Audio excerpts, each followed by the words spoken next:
Hey everyone, this is Wingspan TT, and it's time for Duels of the Planeswalkers 2012, and I'm back. I'm still playing Dark Heavens, and oh thank heavens for this deck, because we got black and white, angels and demons. There's no Dan Brown or any of that shit involved, just a beat down from the sky. I don't know what the hell's going on with that art, and I don't know what the hell's going on with this hand, so we're not going to take it. Personally, I like to take hands that preferably have 3 lands. I would take a 2-land hand if all the casting costs of the cards in hand were like kind of low, but this is perfect, alright? Yeah, it would be better to have 2 swamps in 1 plane, so I could play my Imp here, but I got the Wall of Essence to hold off early rushes. Cadaver Imp, great card. Midnight Haunting, great card. And Doomed Traveler. Oh, this is going to be a mirror match. Doomed Traveler, what a great card. It's 1 white for a 1/1, alright? And when he dies, he gets replaced with a 1/1 Flying Spear. So he actually becomes better when he dies. There's my boy, Obnixilus, or however you pronounce that shit. Doomed Traveler going to swing for 1. And I love this card because it's got so much flavor to it. You know, it's like, you sense he's doomed. He's like this poor 1/1 little guy, and when he dies, he becomes a ghost. I mean, it's just so sad. The art's cool. Everything's cool. Great card. Wall of Essence is a great wall because it does exactly what a wall needs to do. It blocks guys. It's got big toughness, 0/4. It's only 2 mana. Okay, and if it takes any damage, then you gain life. Now the thing is, I'm not going to play Midnight Haunting now because I don't need to put extra targets on the board for him to kill. Alright, I'm just going to wait his turn, see what he does. Midnight Haunting is an instant, so you can play whenever you want. It puts 2 1/1 white flying creatures on the board. Two 1/1 flyers for 3 mana, not a bad deal. So he's going to play Pillory of the Sleepless, okay, on my guy, and that's actually not a bad idea because it prevents him from attacking and blocking. So now my Doomed Traveler can't die. He's tapped out. I'm going to drop Midnight Haunting on there. I mean, I guess Midnight Haunting's pretty cool. If it were like 1 AM Haunting or like 5 AM Haunting, be kind of lame. And now I've gotten the Fallen Angel, and Fallen Angel's great here because now I can sacrifice the Doomed Traveler, get the Pillory off there, I won't take 1 damage a turn, and I can get my 1/1 Flying Spear token to play. Fallen Angel, not the best card in the world, but great in this deck. Now the only problem is I don't have 2 swamps, so I can't play the Fallen Angel, I can't play Obnixilus, he's playing Field of Souls, and personally, I took Field of Souls out of the deck. Now I'm considering going back on that, I'm considering trying to remake the deck with all lower casting cost creatures, dropping the Field of Souls, just try to make it a really annoying deck. Oh, there's that extra swamp I was looking for. Gonna get the Fallen Angel on the board right away. Some people would have played Obnixilus first, okay? But the Fallen Angel is gonna allow me to get the Pillory of the Sleepless out of here, okay? And just put more flying pressure on. So if he drops a wall, it can't get stopped. And I like to play Obnixilus when I have 6 land. So I can play Obnixilus with the 5th land, play the 6th land, make them lose 3 life, Obby gets +3/+3, everyone wins. So I'm pretty much geared up here to swing for like 3, 4, 5. Oh shit, Faith's Fetters on my Fallen Angel. Alright, now the first thing I would need to do is before Fallen Angel gets stopped by doing anything, I'm going to sacrifice that, but, I'm going to sacrifice Fallen Angel too. Why would I do such a crazy thing?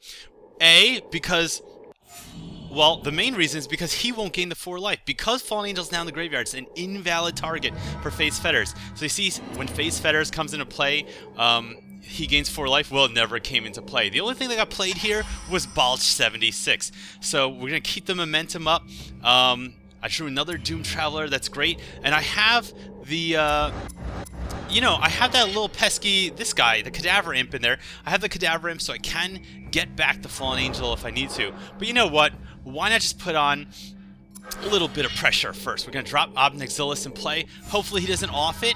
Alright? But the other reason I dropped Obnixilus first instead of Cadaver Imp and going to get the Angel is because, my, look what happened. Alright, so Essence Drain, 3 damage to Obby, 3 life to him. He goes up to 14. Obnixilus goes 6 feet under. But now I know what's in the graveyard. Now I have some choices. I can choose to play the Imp and decide what I want to pull out of the graveyard.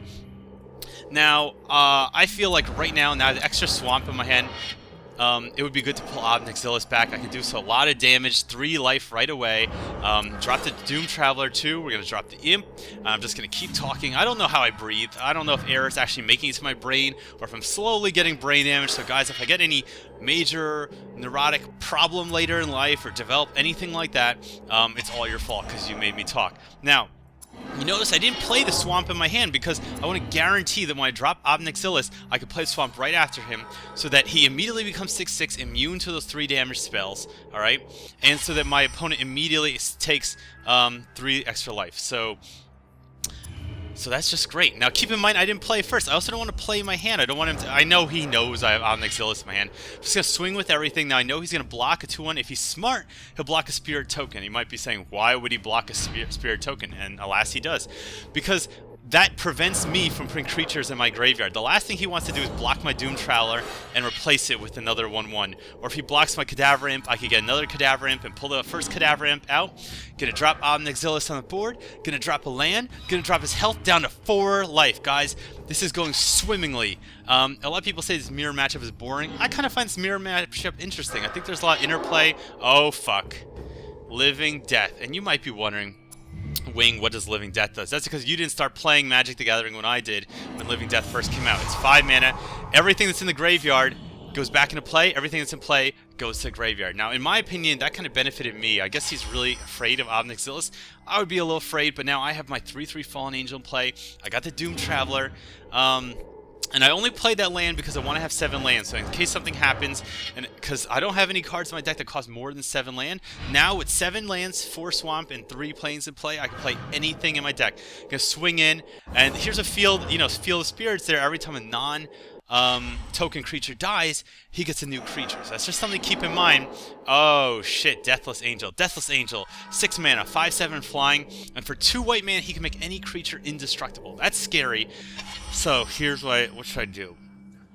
If I swing with the Fallen Angel, I could sacrifice both of my creatures, okay, to make it a 7/5, okay? That would kill the Deathless Angel before it can use its ability. But he'll probably chump block it with his little 1/1 spirit. I can swing with everything, but he can still block 2 creatures, so he'd be left at 1 life. If I swing with everything, he'll be left at 1 life. He'll block the 3/3 and one of the 1/1s. The other one will get through. But, you know, leaving him with 1 life is pretty good, too, you know? I don't know. This is really tough. The thing is, as soon as he is able to activate that ability with Deathless Angel, I'm going to be a world of pain, because he can make any creature indestructible, okay? It literally can't be destroyed by anything other than getting, like, -1/-1 counters. So, pretty rough. You know, I'm just going to swing with everything, see what he does. He's at 2 life. And you know what? Okay, that was smart. See, this guy, I gotta give Balch76 some credit. He's a smart player, so he's gonna wipe out one of my tokens here. He's gonna chump block. Okay, so I'm gonna be left, he's gonna be left with superior board position. Now, the thing is, I have 2 lands in hand. I'm not gonna play them. I want him to think I have tricks in my hand. I have absolutely nothing. But he's gonna look over and say, oh, Wingspan TT has 2 cards in his hand. I wonder, oh, god damn it. So what is this? Right. So this is the 2/2 Angel, the Voice of All. He can give it protection for any color he wants. It looks like he chose black, because black is the new black. Look at that. I never liked the card art on that. No disses to RK Post, but man, you could have tried a little harder. Now, 3/3 on the board, 1/1 on the board. There's no point in attacking because I can't kill his guy. He's got 1 white and 1 black. All right, I'm just gonna drop the 1 land so he doesn't get too suspicious. But the thing is, he's at 1 life. So if I can get 1 damage through anywhere... Oh, what the fuck? LOLANGELS! No! What the hell? Alright, still, not a bad board. He's not going to attack because he doesn't know if I wipe out one of his creatures... if I wipe out all his creatures with, say, Damnation, 2 and 2 black, destroy all creatures, and he's only got 1 plains on tap, so if I do it right now, he can't fucking stop it with Deathless Angel. He will, however, get 3 spirit tokens. Okay, he'll get the 3 spirit tokens, but I'd rather have him get 3 spirit tokens on the board than have 3 of the most powerful creatures in his deck. So I lost my Doomed Wanderer guy, my Doomed Traveler. I'm going to get a spirit token. He's got 3 spirit tokens, so... Right now, the board position's better, and I always talk about the clock in my old guides. I would say, like, okay, well, right now, like, if he attacked me and we traded, alright, he could kill me in 6 turns. Or, you know, 6 to 9 turns, depending on if I chump block or not. Oh, God. Angelic Destiny is going to turn one of these guys into a 5/5 with flying and first strike. So now he can win the game in approximately 3 or 4 turns. But he's only going to attack with this. Guys, I'm not going to block. There's no point in blocking. I'm going to save my 1/1 because for all I know, this is going to get worse, alright? I might need to chump block something bigger. Here comes a Bog Imp. I'm just going to wait to see what happens. There's a bunch of cards in my deck. If I just draw them, they can deal instant damage to him. I will play Terramorphic Expanse Why? Because now when I go to fetch a land out of my deck, okay, now that's one less swamp I could possibly draw next turn. So that swamp is now not a card I could possibly draw. Hopefully I can draw a card that can deal him damage, or some kind of bomb-ass creature on the board, some Desolation Angel, or Angel of Desolation, Angel of Despair, Desolation of Despair, Despairing Desolation, 5,000 damage, whatever the fuck. I don't know what these cards are called anymore. You know, I'm just going to take the damage at 7. Why? Because if I still chump block next turn, I can stop 5 damage, and I would take 1, 2, 3, 4. I would still be alive. So what? Sign in Blood. Now normally I'd use this on myself to lose 2 life and draw 2 cards, but I think Bulge76 would like to draw 2 cards. Draw them to his grave. Everyone, I'm Wingspan TT. This is Duels of the Planeswalkers 2012. I hope you enjoyed this video, and if you enjoyed it, I'm not asking for your subscription, I'm not asking for a like. All I'm asking for you to do is to share this video with your friends. Show them this video, say, hey, you like Magic the Gathering? You like a guy who's just gonna talk his ass off for 10 minutes straight? Check this video out.